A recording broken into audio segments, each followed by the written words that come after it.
Hi all welcome back. ഇന്ന് നല്ലൊരു tasty ആയിട്ടുള്ളൊരു കേക്കിൻ്റെ റെസിപ്പി ആയിട്ടാണ് വന്നിട്ടുള്ളത്.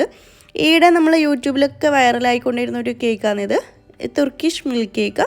നല്ല ടേസ്റ്റാണ് കേട്ടോ കഴിക്കാൻ വേണ്ടിയിട്ട്. നമ്മൾ പാർട്ടികളിലൊക്കെ പുഡിങ്ങിന് പകരമായിട്ട് ഉണ്ടാക്കാൻ പറ്റിയൊരു റെസിപ്പി കൂടിയാണ് കേട്ടോ ഇത്. അപ്പോൾ വീഡിയോ സ്കിപ്പ് ചെയ്യാണ്ട് മുഴുവനായിട്ടും കണ്ടു നോക്കുക, എന്നാലേ നമുക്ക് ഈ കറക്റ്റ് മെഷർമെൻറ്റും ഒക്കെ മനസ്സിലാവുള്ളൂ. അതുകൊണ്ട് സ്കിപ്പ് ചെയ്യാണ്ട് എല്ലാവരും മുഴുവനായിട്ടും തന്നെ കാണാൻ നോക്കുക. ഇതിനു മുന്നേയും ഞാൻ കുറേ കേക്കും അതുപോലെ പുഡിങ്സിൻ്റെ ഒക്കെ വീഡിയോസ് ചാനലിൽ അപ്ലോഡ് ചെയ്തിട്ടുണ്ട്. എന്തായാലും ചാനലൊന്ന് ചെക്ക് ചെയ്ത് നോക്കുക. നിങ്ങൾക്ക് കുറേ റെസിപ്പീസൊക്കെ നമ്മളെ ചാനലിൽ ഉണ്ടാവും. ഇനിയും കുറേ റെസിപ്പീസൊക്കെ വരുന്നുണ്ട് ഇൻഷാ അല്ലാ. ഈ ഒരു കേക്ക് നിങ്ങൾ ഇതുവരെ ട്രൈ ചെയ്തിട്ടില്ലെങ്കിൽ എന്തായാലും ഒരു വട്ടെങ്കിലും ഉണ്ടാക്കി നോക്കുക. അത്രയും നല്ല ടേസ്റ്റി ആയിട്ടുള്ളൊരു കേക്കാണ് കേട്ടോ ഈ ഒരു തുർക്കിഷ് മിൽക്ക് കേക്ക്. നമ്മൾ ഈ കാരമൽ സോസ് വെച്ചിട്ടാണ് ഈ കേക്ക് ചെയ്തെടുക്കുന്നത്. അതുപോലെ കഴിക്കാനും നല്ല ടേസ്റ്റാണ്. നല്ല സോഫ്റ്റും അതുപോലെ നമ്മൾ വായിലിട്ട് അലിഞ്ഞു പോകുന്നൊരു ടേസ്റ്റാണ് കേട്ടോ ഈ ഒരു കേക്കിനുള്ളത്. ആദ്യം തന്നെ നമ്മൾ കേക്കിനുള്ള മോൾഡ് റെഡിയാക്കി എടുക്കുക. ഞാനിപ്പോൾ ഇവിടെ ഒരു പുഡിംഗ് ട്രേ ആണ് എടുത്തിട്ടുള്ളത്. അത് നമുക്കൊന്ന് ഓയിൽ ഗ്രീസ് ചെയ്ത് കൊടുക്കുക. എന്നിട്ട് ഇതിൻ്റെ ഉള്ളിലായിട്ട് ബട്ടർ പേപ്പർ വെച്ച് കൊടുക്കുക. നിങ്ങൾ പുഡിംഗ് ട്രേയോ അതുപോലെ നമ്മൾ കേക്ക് ഉണ്ടാക്കുന്ന മോൾഡൊക്കെ ഇല്ലേ, അത് വേണമെങ്കിൽ എടുക്കുക. ഞാനിപ്പോൾ ഇത് ഓവൻ സേഫ് ആയിട്ടുള്ളൊരു പാത്രമാണ് എടുത്തിട്ടുള്ളത്.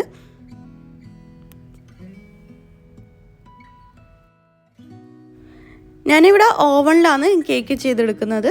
ഓവണില്ല സ്റ്റൗ ടോപ്പിലോ ആണെങ്കിലും നമുക്കിത് ചെയ്തെടുക്കാം. അപ്പോൾ ഞാൻ സൈഡിലും അതുപോലെ അതിൻ്റെ അടിയിലൊക്കെ ആയിട്ട് ബട്ടർ പേപ്പർ വെച്ച് കൊടുക്കുന്നുണ്ട്. എന്നാലും നമ്മൾ കേക്ക് ഡീമോൾഡ് ചെയ്യുന്ന ടൈം നല്ലൊരു പെർഫെക്റ്റ് ആയിട്ട് നമുക്ക് ഡിമോൾഡ് ചെയ്തെടുക്കാൻ പറ്റും. അതുകൊണ്ട് എന്തായാലും ബട്ടർ പേപ്പർ നിങ്ങൾ വെച്ച് കൊടുക്കുക.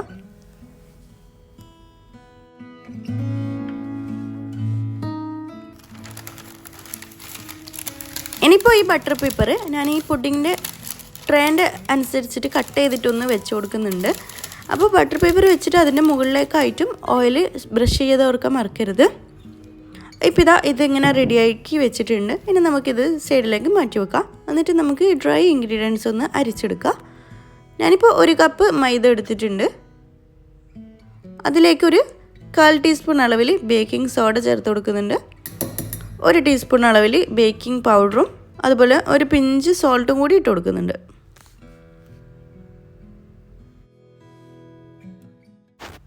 ഇനി ഈ ഡ്രൈ ഇൻഗ്രീഡിയൻസ് ഒക്കെ നമുക്ക് നല്ലോണം അരിച്ച് മാറ്റി വെക്കാം. ഇപ്പോൾ 2-3 തവണ അരിക്കാൻ പറ്റുമെങ്കിൽ അങ്ങനെ അരിച്ചാൽ നമ്മൾ കേക്ക് നല്ല സോഫ്റ്റായി കിട്ടും. അരിക്കാണ്ട് ഒരിക്കലും നമ്മൾ കേക്കിലേക്ക് ഈ ഡ്രൈ ഇൻഗ്രീഡിയൻസ് ഒന്നും ചേർത്ത് കൊടുക്കാൻ പാടില്ല. അപ്പോൾ നമ്മൾ കേക്ക് നല്ലോണം കട്ട കെട്ടിപ്പോവും. അതുകൊണ്ട് എന്തായാലും അരിച്ചിട്ട് വേണം ചേർക്കാൻ വേണ്ടിയിട്ട്.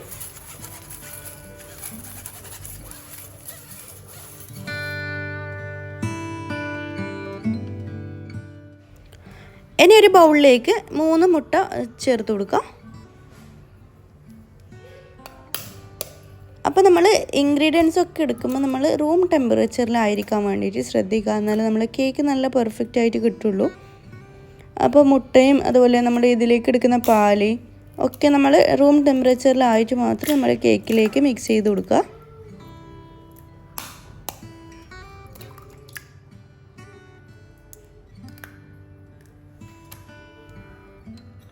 ഇനി ഇതിലേക്ക് 1 ടീസ്പൂൺ അളവിൽ വെനില എസൻസ് ചേർത്ത് കൊടുക്കുന്നുണ്ട്.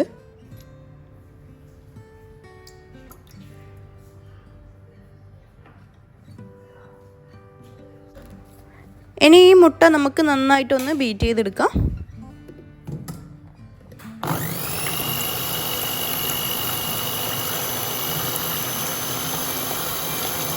മുട്ട നല്ലോണം ഇതുപോലെ പതഞ്ഞ് വരുമ്പോൾ ഇതിലേക്ക് നമുക്ക് 1/2 കപ്പ് പഞ്ചസാര 3 പോർഷനായിട്ട് ചേർത്ത് കൊടുക്കുക. ഞാനിവിടെ പൊടിക്കാത്ത പഞ്ചസാര തന്നെയാണ് എടുത്തിട്ടുള്ളത്.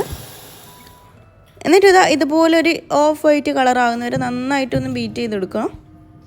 ഇതുപോലെ ആയിക്കഴിഞ്ഞാൽ നമുക്ക് ഇതിലേക്ക് ഒരു 2 ടേബിൾ സ്പൂൺ അളവിൽ സൺഫ്ലവർ ഓയിൽ ഒഴിച്ചു കൊടുക്കുക.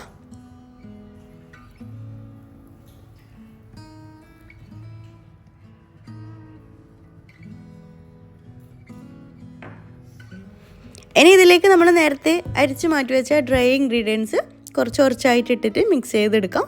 അപ്പോൾ അതൊക്കെ ഒന്ന് മിക്സ് ചെയ്തെടുത്താൽ മതി. നമ്മൾ ഇത് മിക്സ് ചെയ്യാൻ വേണ്ടിയിട്ട് ബീറ്ററൊന്നും ഉപയോഗിക്കേണ്ട ആവശ്യമില്ല.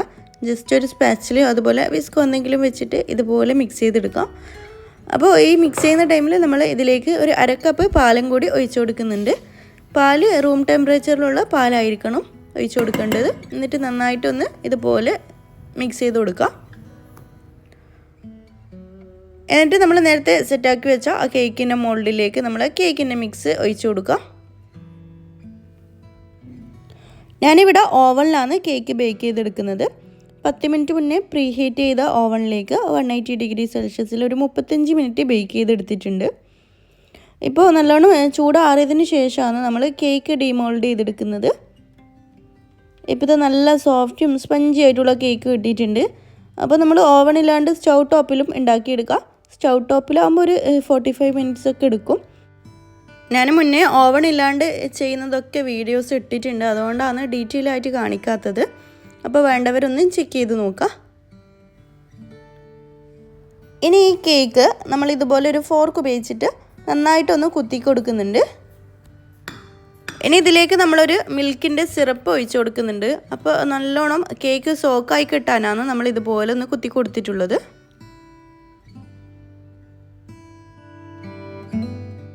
ഇനി ഒരു ബൗളിലേക്ക് 2 ടേബിൾ സ്പൂൺ അളവിൽ ഫ്രഷ് ക്രീം ചേർത്ത് കൊടുക്കുന്നുണ്ട്.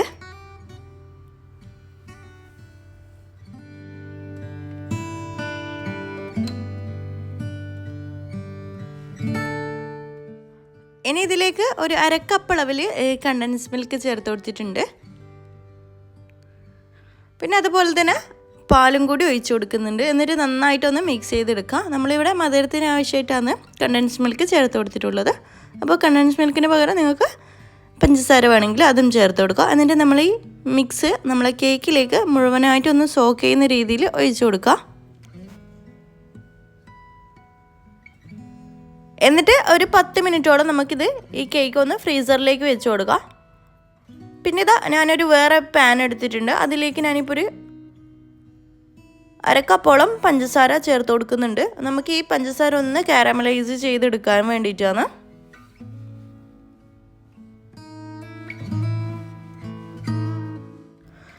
കാരമൽ ചെയ്യുന്ന ടൈം നമ്മൾ ലോ ഫ്ലെയിമിൽ വെച്ചിട്ട് വേണം കാരമലൈസ് ചെയ്യാൻ വേണ്ടിയിട്ട്, അല്ലെങ്കിൽ പെട്ടെന്ന് കരിഞ്ഞു പോവും. അപ്പം നമ്മൾ ഈ സോസിൻ്റെ ടേസ്റ്റ് ആകെ മാറിപ്പോവും. അതുകൊണ്ട് നമ്മൾ ശ്രദ്ധിച്ചിട്ട് വേണം ഇത് റെഡിയാക്കി എടുക്കാൻ വേണ്ടിയിട്ട്. ഇപ്പോൾ ഇതാ ഇതുപോലെ ഒന്ന് മിക്സ് ചെയ്ത് കൊടുക്കുന്നുണ്ട്. ചെറുതായിട്ടൊന്ന് മിക്സ് ചെയ്ത് കൊടുത്താൽ മതി. ഇപ്പോൾ ഇതാ നമ്മൾ കാരമൽ സോസിൻ്റെ കളറൊക്കെ ഏകദേശം മാറി വന്നിട്ടുണ്ട്. ഇനി ഇതിലേക്ക് ഒരു 2 ടേബിൾ സ്പൂൺ അളവിൽ ബട്ടർ ചേർത്ത് കൊടുക്കുക. അപ്പോൾ നമ്മൾ ബട്ടർ ചേർക്കുമ്പോഴൊക്കെ ലോ ഫ്ലെയിമിൽ വെച്ചിട്ട് വേണം ചേർത്ത് കൊടുക്കാൻ വേണ്ടിയിട്ട്.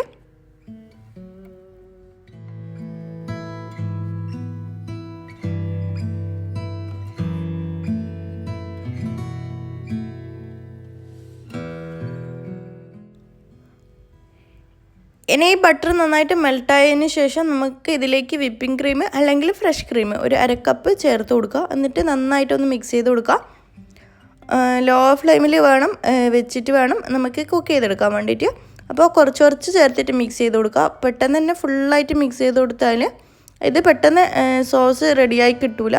പെട്ടെന്ന് അത് പിരിഞ്ഞു പോകാൻ ചാൻസ് ഉണ്ട്. അതുകൊണ്ട് കുറച്ച് കുറച്ച് ചേർത്തിട്ട് മിക്സ് ചെയ്ത് കൊടുക്കുക. ഈ ഒരു കേക്കിൻ്റെ ഹൈലൈറ്റ് തന്നെ നമ്മൾ ഈ ഒരു സോസാണ്. അപ്പോൾ ഈ സോസ് റെഡി ആയിട്ടില്ലെങ്കിൽ നമ്മൾ കേക്ക് ആകെ ഫ്ലോപ്പായി പോകും. അതുകൊണ്ട് ഈ സോസ് റെഡിയാക്കുമ്പോൾ കുറച്ച് ശ്രദ്ധിച്ചിട്ട് വേണം ഉണ്ടാക്കാൻ വേണ്ടിയിട്ട്. ഈ ഒരു സോസ് തനിയെ കഴിക്കാനും നല്ല ടേസ്റ്റാണ്. വേണമെങ്കിൽ നമുക്കിത് ഫ്രിഡ്ജിൽ സ്റ്റോർ ചെയ്ത് വെക്കാം. കുറേ ഡെസേർട്ട്സിനൊക്കെ നമുക്കിത് ഈ ഒരു സോസ് ഉപയോഗിക്കാം കേട്ടോ. പിന്നെ ഞാൻ ഇതിലേക്ക് ഒരു 1/2 കപ്പ് വിപ്പിംഗ് ക്രീം ഒന്ന് ബീറ്റ് ചെയ്തെടുത്തിട്ടുണ്ട്. എന്നിട്ട് നമ്മൾ കേക്കിൻ്റെ മുകളിലേക്ക് ഒന്ന് സ്പ്രെഡ് ചെയ്ത് കൊടുക്കാം.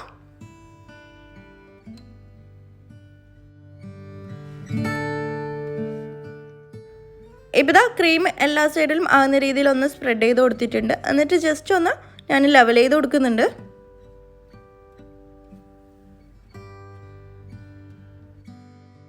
ക്രീം വെച്ചതിന് ശേഷം ഒരു 10 മിനിറ്റ് ഫ്രീസറിലേക്ക് വെച്ച് കൊടുക്കുക. എന്നിട്ട് ചൂടൊക്കെ ആറിയതിന് ശേഷമാണ് ഇതിൻ്റെ മുകളിലേക്ക് നമ്മൾ സോസ് ഒഴിച്ചു കൊടുക്കുന്നത്. അപ്പോൾ പ്രത്യേകിച്ച് ശ്രദ്ധിക്കുക, ചൂടോടെ കൂടിയിട്ട് ഒഴിച്ച് കഴിഞ്ഞാൽ നമ്മൾ ക്രീമും ഈ സോസും കൂടിയൊക്കെ മിക്സായി പോകും. അതുകൊണ്ട് ചൂടാറിയതിന് ശേഷം മാത്രം നമ്മുടെ സോസ് കേക്കിൻ്റെ മുകളിലേക്ക് സ്പ്രെഡ് ചെയ്ത് കൊടുക്കുക. ഇനി ഈ സോസ് എല്ലാ സൈഡിലും ആകുന്ന രീതിയിൽ ഒന്ന് ഇതുപോലെ ഒന്ന് ചുറ്റിച്ചു കൊടുക്കുക.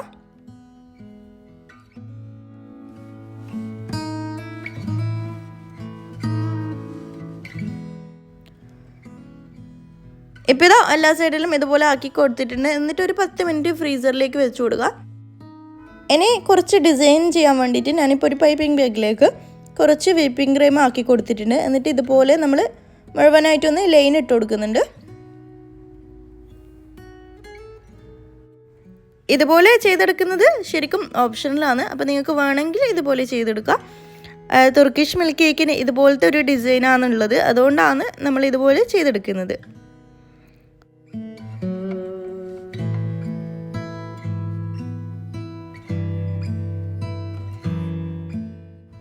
ഇപ്പോൾ മുഴുവനായിട്ടും ഇതുപോലെ ലൈൻ ഇട്ടതിന് ശേഷം ഒരു സ്ക്യൂർ ഉപയോഗിച്ചിട്ട് ഇതുപോലെ അങ്ങോട്ടും ഇങ്ങോട്ടും ഓരോ ലൈൻ ഇട്ട് കൊടുക്കുക. അപ്പോൾ ഈ ഒരു ഡിസൈനായി കിട്ടും. അപ്പോൾ ഇതാ വീഡിയോയിൽ കാണിച്ചിരിക്കുന്ന പോലെ ഇതുപോലെ അങ്ങോട്ടും ഇങ്ങോട്ടും ആക്കി കൊടുത്താൽ മതി. അപ്പോൾ നമ്മൾ ഓരോ ടൈമും ഇതുപോലെ ആക്കുന്ന ടൈം നമ്മൾ ഈ സ്ക്യൂർ ഒന്ന് ക്ലീൻ ചെയ്യാൻ മറക്കരുത്. എന്നാൽ നമുക്ക് ഈ പെർഫെക്റ്റ് ആയിട്ട് ഈ ഒരു ഡിസൈൻ കിട്ടുള്ളൂ.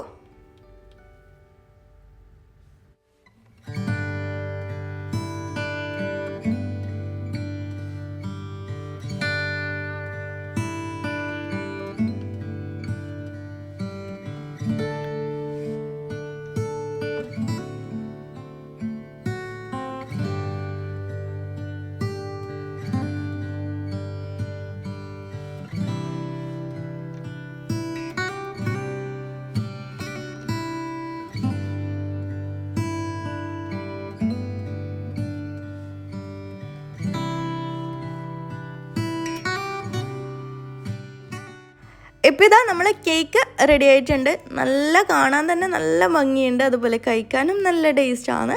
അതിലിട്ട് അലിഞ്ഞു പോകുന്നൊരു ടേസ്റ്റുള്ള കേക്കാണ് കേട്ടോ ഇത്. എന്തായാലും ട്രൈ ചെയ്തിട്ട് ഫീഡ്ബാക്ക്സ് അറിയിക്കുമെന്ന് വിചാരിക്കുന്നു. ഇപ്പോൾ ഇതാ ഞാൻ ജസ്റ്റ് ഒന്ന് കട്ട് ചെയ്ത് കാണിച്ചു തരുന്നുണ്ട്. ഇതിപ്പോൾ നല്ലോണം തണുപ്പിച്ച് കഴിക്കുമ്പോഴാണ് നല്ല ടേസ്റ്റ് ഉള്ളത്. അതുകൊണ്ട് ഒരു 5 മണിക്കൂറെങ്കിലും തണുപ്പിച്ചിട്ട് വേണം കഴിക്കാൻ വേണ്ടിയിട്ട്.